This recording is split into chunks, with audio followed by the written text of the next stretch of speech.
बिस्मिल्लाहिर्रहमानिर्रहीम अस्सलामुअलैकुम। उम्मीद करेनी आ सारे मेरे बहन भाई ठीक हो सो। आज मैं अपने बहन भाइयों नाल बड़ी सस्ती ते हेल्दी रेसिपी शेयर करे सा। ये वाली रेसिपी बनाने वास्ते मैं 2 तो 3 आलू ले लिया, एक पाऊ चनिया दी दाल ले ली आई।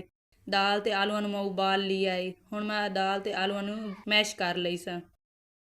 अल्हम्दुलिल्लाह माशाअल्लाह आलू ते दाल नूं मैं मैश कर लिया है। तो हुण मैं इहदे विच पाउडर मसाले शामिल कर दे सा। लाल मिर्च, काली मिर्च, जीरा पाउडर, गरम मसाला, खुश्क धनिया पाउडर, नमक नाल दे नाल 1 चम्मच दे बराबर मैं इहदे विच घी भी शामिल कर लई सा।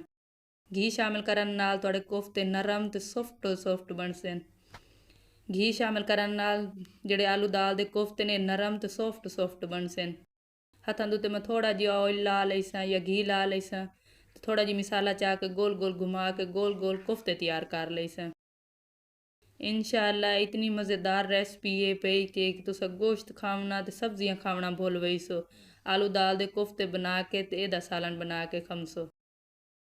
इसी तरह मैं सारे तैयार कर लई सा। अल्हम्दुलिल्लाह माशाअल्लाह आलू दाल दे कोफ्ते इत्थे मैं तैयार कर लैन ते कितना खूबसूरत लगदे पैन। ये जेडे आलू दाल दे कोफ्तियां दी रेसिपी है पई है मैं खास अपने बहन भाइयों वास्ते बनाई है।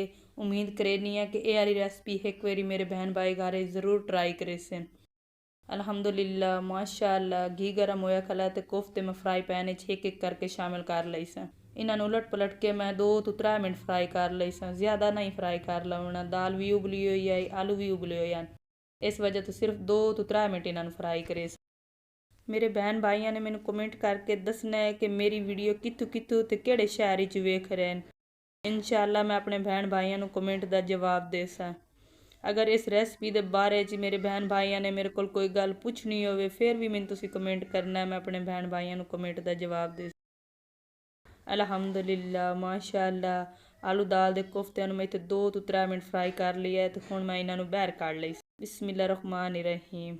ਜਿਹੜੇ आलू दाल ਦੇ कोफ्तियां ਦੀ ਰੈਸਪੀ ਅੱਜ ਮੈਂ ਤਿਆਰ ਕਰਨ ਦੀ ਪਈ ਆ ਖਾਸ ਮੈਂ ਆਪਣੇ ਭੈਣ ਭਾਈਆਂ ਵਾਸਤੇ ਤਿਆਰ ਕਰਨ ਦੀ ਪਈ ਆ। मैं उम्मीद करे सा कि ये वाली रेसिपी जो थोड़ी सारी तुम जरूर ट्राई करे सो। मेरी वाली रेसिपी कढ़ाई 1 कप घी का शामिल कर लिया है। वो प्याज का पेस्ट शामिल कर लई सा।